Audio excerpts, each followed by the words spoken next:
গল্পটি শোনার আগে কানে হেডফোন লাগিয়ে নিন আর সাথে কিছু টিস্যু পেপার নিতে পারেন, কারণ গল্পটি শুনতে শুনতে হয়তো আপনি কেঁদে দিতে পারেন। হ্যালো। হ্যাঁ বল। কি করছিস? শুয়ে আছি। দুপুরে খেয়েছিস? না। কেন? টাকা নেই কাছে, আর মেসে মিল নাই। শয়তান, বিকেল হয়ে গেছে, এখনো খাসনি? তাড়াতাড়ি বাইরে আয়। ছেলেটির নাম শুভ আর মেয়েটির নাম নীলা।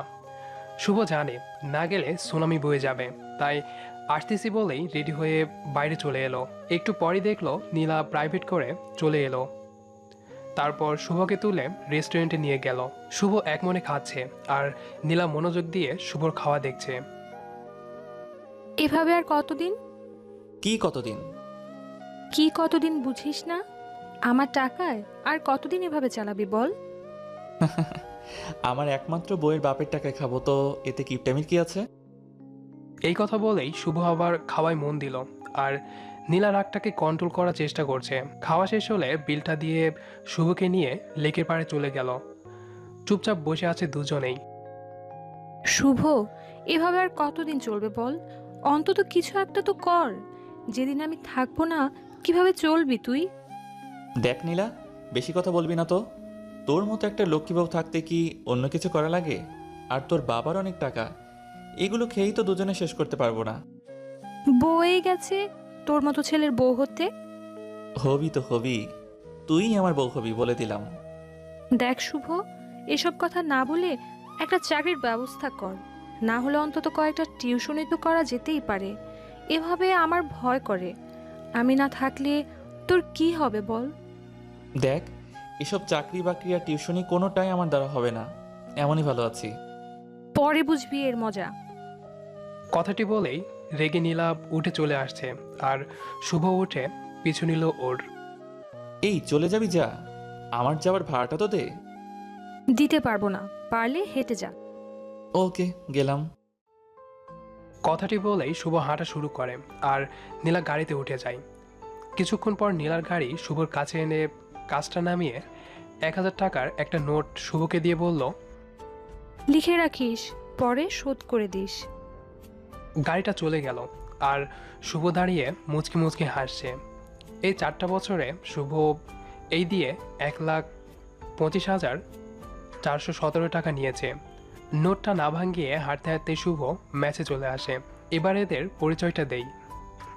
নীলান্দ্রি বড়লোক বাবার একমাত্র মেয়ে, তবে বড়লোক হলেও ওর মতো মেয়ে হয় না। রাগী হলেও মনটা খুব নরম। আর শুভ গ্রামের ছেলে।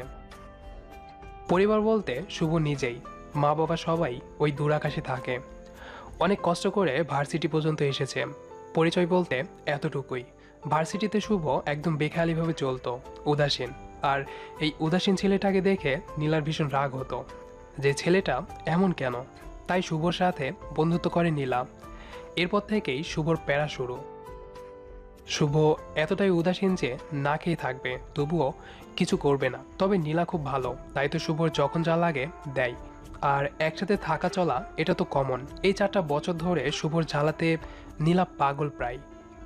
তবুও কেন জানি শুভকে কিছু বলতে পারে না।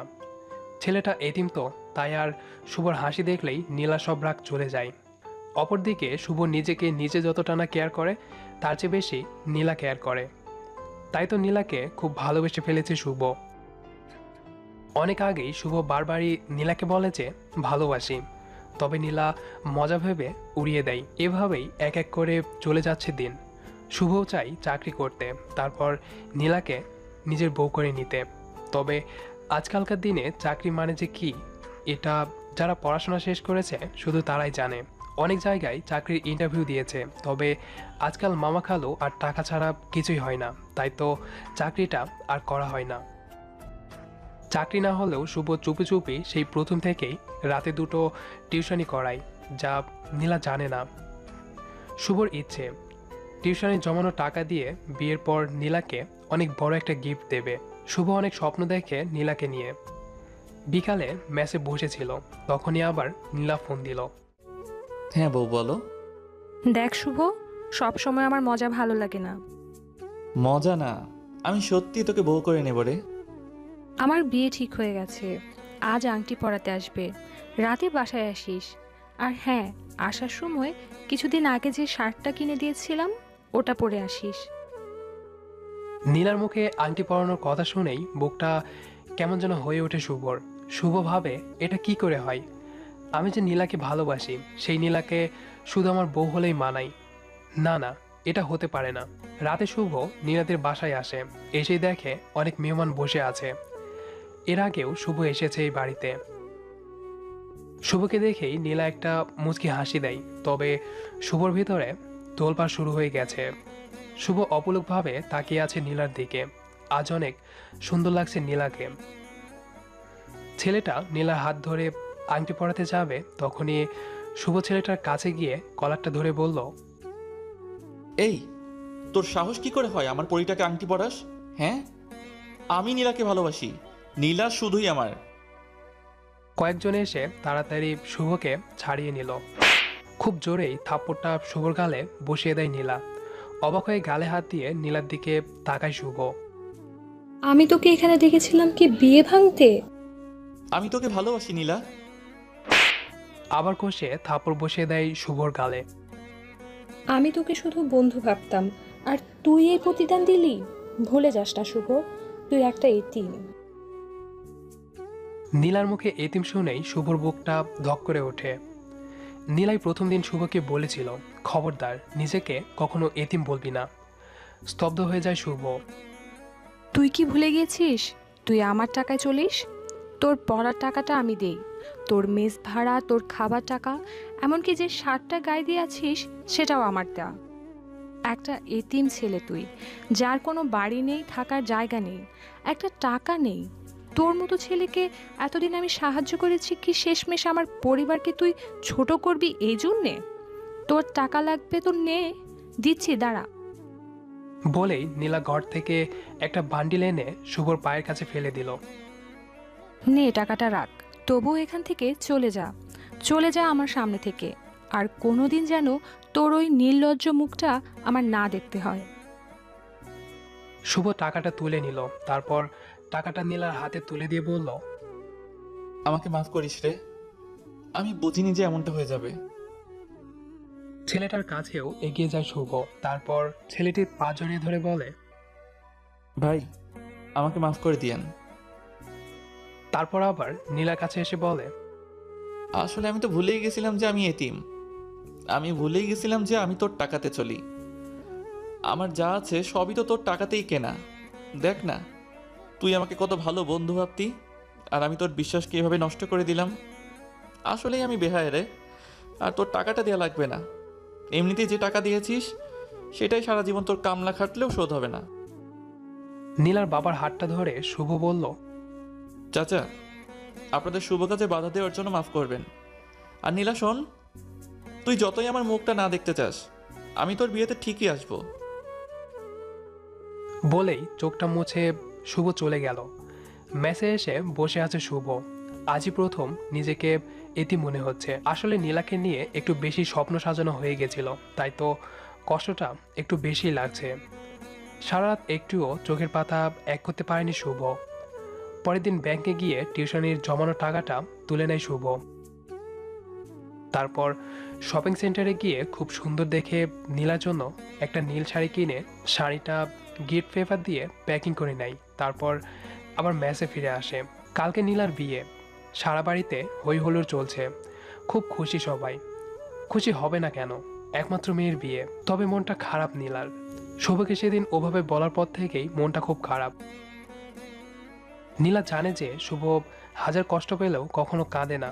মুচকি হাসির আড়ালে কষ্ট খুব করে লুকাতে পারে। নীলা ভাবে কালকে বিয়েতে আসলেই ওকে সরি বলে নেবে। আর নীলা ছাড়া তো ওর কেউ নেই। বিয়ের পরও না হয় ওকে দেখবে। পরের দিন রাত 8টা। শুভ নীলাদের বাড়ির গেটে দাঁড়িয়ে আছে, হাতে নীলার জন্য কেনা গিফটটা। শুভকে দেখেই গেটের দারোয়ান চাচা বলল, আরে বাবা, বাইরে দাঁড়িয়ে যে, ভেতরে চলো। না চাচা, অনেক কাজ আছে। এটা ধরুন, এটা নীলার হাতে দিয়ে বলবেন আমি দিয়েছি। আর আজ খুলতে মানা করবেন, বলবেন যেন বিয়ের পর খোলে। সে কি বাবা, তুমি যাবে না ভেতরে? না চাচা, অনেক তাড়া আমার। আমি এখন তাহলে আসি, কেমন? ভালো থাকবেন। পিছু ফিরে হাঁটা শুরু করে শুভ। কি মনে করে যেন বাড়িটার দিকে তাকায়। দোতলা বাড়িটা অনেক সুন্দর করে সাজানো হয়েছে। শুভর বড্ড ইচ্ছে করছে ভেতরে গিয়ে নীলাকে বইয়ের সাজে দেখতে। তবে নীলা যে সেদিন খুব সহজেই বলে দিয়েছে তাকে আর দেখতে চায় না নীলা। তাই তো শুভর শেষ ইচ্ছুটুকুও হাসির মাঝে চাপা দিয়ে পিচ ঢালা রাস্তা দিয়ে হেঁটে চলেছে। পকেট থেকে ভাঙ্গাচোরা বাটন ফোনটা বের করে।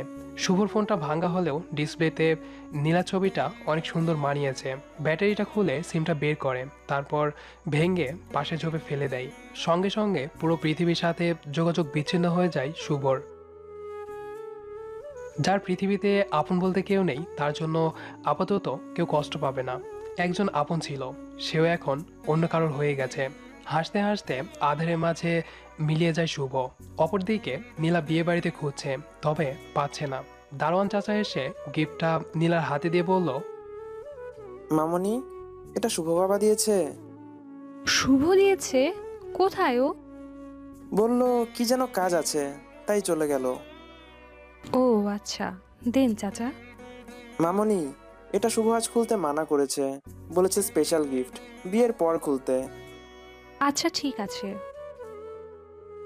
নীলা ভাবে শুভ অভিমান করে আছে, তাই পরে অভিমান ভাঙাবে ভেবে মন থেকে সব ঝেড়ে ফেলে। বিয়েটা খুব ধুমধাম করে হয়ে যায়। পরের কয়েকটা দিন এখানে ওখানে যেতে যেতেই কেটে যায় নীলার। নীলা ভুলেই যায় শুভর কথা। রাতে কাপড় গোছাচ্ছে নীলা, ঠিক তখনই লাগেজ থেকে শুভ দেওয়া গিফটটা বেরিয়ে আসে। তাড়াতাড়ি নীলা খুলে দেখে খুব সুন্দর একটা নীল শাড়ি। মুচকি হাসে নীলা আর ভাবে পাগলটার চয়েস আছে। শাড়িটা তুলতেই একটা ছোট্ট প্যাকেট বেরিয়ে আসে। প্যাকেটটা খুলতেই নীলা অবাক হয়ে যায়। অনেকগুলো টাকা, সাথে একটা কাগজ। তাড়াতাড়ি কাগজটা খুলে নীলা পড়তে শুরু করলো। কি রে, কেমন আছিস বউ? রাগ করিস না, তোকে বউ বলেছি বলে। কি করব বল, অনেক যে ভালোবাসি তোকে। জানিস তো, আমি ইচ্ছা করেই তোর থেকে টাকা নিতাম। তোর থেকে আমি মোট 1,25,417 টাকা নিয়েছিলাম। এখানে টাকাটা আছে। ভাবছিস এত টাকা কোথায় পেলাম? তোকে না বলে 2টো টিউশনি করাতাম রে, সেটা থেকেই জমিয়ে তোর জন্য রেখেছিলাম। ভেবেছিলাম তোর সাথে আমার বিয়ে হলে তোকে এটা দিব, কিন্তু তা তো হলো না, তাই তোর বিয়েতে এটা দিলাম। কোনোদিন তো তোকে কিছু দিতে পারিনি, বেহায়ের মতো শুধু নিয়েইছি। তাই প্রথম ও শেষ একটা গিফট দিলাম। শাড়িটা হয়তো ভালো হয়নি, তাই না রে? কি করবো বল, তুই তো জানিসই আমার চয়েস খারাপ। তবুও শাড়িটা পরিস কেমন। আর তুই বলেছিলি না কোনো দিন আমার মুখ দেখতে চাস না। একদম টেনশন নিস না, আর কোনো দিন তোর সামনে যাব না। জানিস তো, তোর সাথে চলতে চলতে ভুলেই গেছিলাম যে আমি একটা এতিম। তুই ছাড়া আমার কেউ নেই। তবে সেদিন আমাকে এতিম বলে মনে করিয়ে দিলি। অনেক অনেক ধন্যবাদ তোকে। শেষ পর্যন্ত নিজের ভুলে এই এতিমটার আর কেউ রইল না রে, তাই পুরো পৃথিবীর থেকে সংযোগটা বিচ্ছিন্ন করে নিলাম। পারলে মাফ করে দিস কেমন। আর কোনো দিন তোর এই বেহায়াটার মুখ দেখতে হবে না। দোয়া রইল তোদের সাংসারিক জীবন সুখের হোক। ভালো থাকিস বউ। যদি কখন আবার হয় দেখা, যদি পথ দুটো না হয় একা, তবে রোজ রাতে আমি তারা হয়ে জ্বলবো তোর ইশারায়। চিঠিটা পড়ে চোখের জল যেন বাধা মানছে না নীলার। তাড়াতাড়ি ফোনটা নিয়ে ফোন দেয়। ওপাশ থেকে সুন্দরভাবে ভেসে আসছে, এই মুহূর্তে আপনার কাঙ্ক্ষিত নম্বরে সংযোগ দেওয়া সম্ভব হচ্ছে না।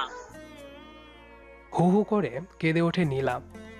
রাতে গাড়ি নিয়ে বেরিয়ে পড়ে শুভকে খুঁজতে। তবে সারা শহর খুঁজেও আর পায় না। পাবে কি করে?